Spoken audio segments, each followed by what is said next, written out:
People have been having a little bit of trouble with the fader knob and getting that thing on there.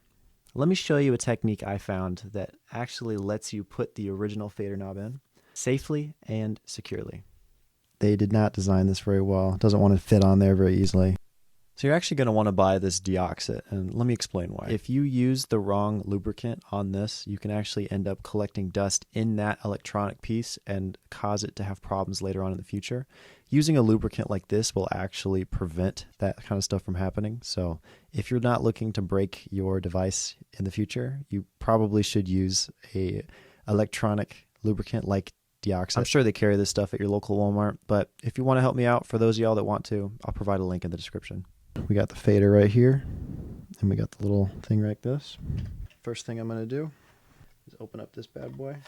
I mean, this stuff is so cute. I'm going to take this, and I'm going to actually paint it on the inside right here.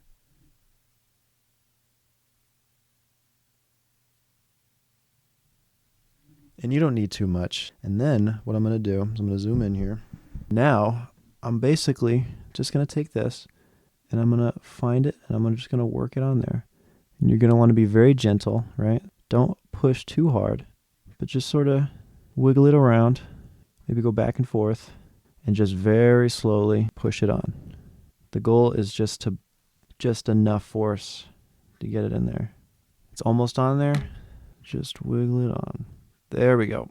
Perfect. Look at that. Let's test this thing out. Let's move this up so you can kind of see it.